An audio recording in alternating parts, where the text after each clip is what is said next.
Hello everyone, this is Shihab and welcome back to another new video. So I hope you all are having a good time by the grace of Almighty.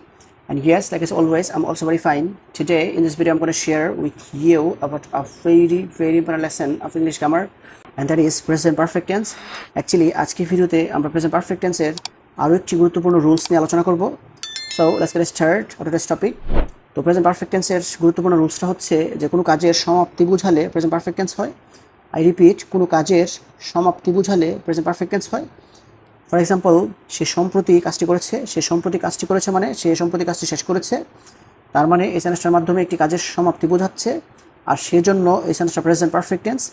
আর এই সেন্টেন্সটাকে translation করতে হলে প্রথমে লিখতে হবে subject হচ্ছে সে মানে হচ্ছে হি, তারপর লিখতে হবে হ্যাভ অথবা হ্যাজ থেকে হ্যাজ, তারপর লিখতে হবে ভার্বের পাস্ট পার্টিসিপল ফর্ম, তো করেছে মানে হচ্ছে ডান, এই যে ডান, তারপর লিখতে হবে অবজেক্ট। তো অবজেক্টগুলোর মধ্যে একটা হচ্ছে সম্প্রতি মানে হচ্ছে রিসেন্টলি, আর আরেকটা হচ্ছে কাজটি মানে হচ্ছে দ্য ওয়ার্ক। তো কাজটি এই শব্দটি বাংলা ক্রিয়াপদের কাছাকাছি থাকার কারণে দ্য ওয়ার্ক শব্দটাকে ইংলিশ ভার্বের কাছাকাছি লিখতে হবে। আর সম্প্রতি মানে হচ্ছে রিসেন্টলি হচ্ছে একটা অ্যাডভার্ব, আর এটা হচ্ছে অ্যাডভার্বস অফ টাইম। আর অ্যাডভার্ব সাধারণত সাবজেক্ট এবং মেইন ভার্বের মাঝামাঝি বসে, আর সাবজেক্ট এবং মেইন ভার্বের মাঝামাঝি যদি কোনো অক্সিলারি ভার্ব থাকে তাহলে ওই অক্সিলারি ভার্বের পরে ওই অ্যাডভার্বটা বসে। তো সে সম্প্রতি কাজটি করেছে মানে হচ্ছে he has recently done the work. The next one is আমি ইতিমধ্যে বাজারে গিয়েছি। তো এটাও প্রেজেন্ট পারফেক্ট টেন্স, কারণ এই সেন্টেন্সটার মাধ্যমে একটা কাজের সমাপ্তি বোঝাচ্ছে।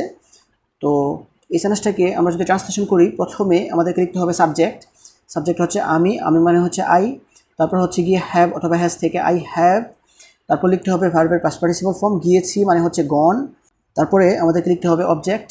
আর অবজেক্টগুলোর মধ্যে একটা হচ্ছে ইতিমধ্যে মানে হচ্ছে অলরেডি, আর আরেকটা হচ্ছে বাজারে মানে হচ্ছে টু দ্য মার্কেট। তো বাজারের শব্দটা বাংলা ক্রিয়াপদের কাছাকাছি থাকার কারণে টু দ্য মার্কেট এই শব্দটাকে ইংলিশ ভার্বের কাছাকাছি লিখতে হবে। আর ইতিমধ্যে মানে অলরেডি, এটা হচ্ছে একটা অ্যাডভার্ব, মানে এটা হচ্ছে অ্যাডভার্বস অফ টাইম, আর এটাকে সাবজেক্ট এবং মেইন ভার্বের মাঝামাঝি লিখতে হবে। আর সাবজেক্ট এবং মেইন ভার্বের মাঝামাঝি যেহেতু আগে থেকেই একটা অক্সিলারি ভার্ব আছে, সেজন্য এই অ্যাডভার্বসটাকে এই অক্সিলারি ভার্বের পরে লিখতে হবে। আমি ইতিমধ্যে বাজারে গিয়েছি মানে হচ্ছে I have already gone to the market. The next one is আমি আমার প্রকল্প কমপ্লিট করেছি। এটা প্রেজেন্ট পারফেক্ট টেন্স, কারণ এই সেন্টেন্সটার মাধ্যমে কোনো কাজের সমাপ্তি বোঝাচ্ছে। আর এই সেন্টেন্সটাকে ট্রান্সলেশন করতে হলে প্রথমে লিখতে হবে সাবজেক্ট হচ্ছে আমি মানে হচ্ছে আই, তারপর হ্যাভ অথবা হ্যাজ থেকে আই হ্যাভ, তারপর লিখতে হবে ভার্বের পাস্ট পার্টিসিপল ফর্ম। তো কমপ্লিট করেছি মানে হচ্ছে কমপ্লিট করা, আর কমপ্লিট করা মানে হচ্ছে কমপ্লিট, আর কমপ্লিটের পাস্ট পার্টিসিপল ফর্ম হচ্ছে কমপ্লিটেড। তারপর লিখতে হবে অবজেক্ট, আর অবজেক্টটা হচ্ছে আমার প্রকল্প মানে হচ্ছে মাই প্রজেক্ট। আমি আমার প্রকল্প কমপ্লিট করেছি মানে হচ্ছে I have completed my project. The next one is Rony college ছেড়েছে।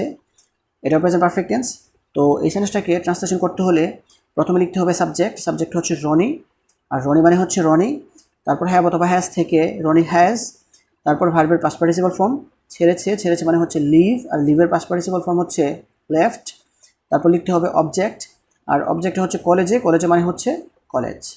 রনি কলেজ ছেড়েছে মানে হচ্ছে Rony has left college. The last one is বা খাবার তৈরি করেছেন। এটাও প্রেজেন্ট পারফেক্ট টেন্স। তো এই সেন্টেন্সটাকে ট্রান্সলেশন করতে হলে প্রথমে লিখতে হবে সাবজেক্ট, তো সাবজেক্ট হচ্ছে মাদার, তারপর লিখতে হবে হ্যাভ অথবা হ্যাজ। এখন সাবজেক্টে যেহেতু থার্ড পারসন সিঙ্গুলার নাম্বার, সেজন্য লিখতে হবে হ্যাজ, তারপর লিখতে হবে ভার্বের পাস্ট পার্টিসিপল ফর্ম। তো ভার্বটা হচ্ছে তৈরি করা মানে হচ্ছে প্রিপেয়ার, আর প্রিপেয়ারের পাস্ট পার্টিসিপল ফর্ম হচ্ছে প্রিপেয়ার্ড। তারপর লিখতে হবে অবজেক্ট, আর অবজেক্ট হচ্ছে খাবার মানে হচ্ছে ফুড। তো মা খাবার তৈরি করেছেন মানে হচ্ছে mother has prepared food. So this is actually the rules that I wanted to share with you. So viewers, I hope you understand this. If you guys really love this video, don't forget to like, comment, share and subscribe my YouTube channel. And that's all for the time being. See you again. Show the best of luck. Goodbye.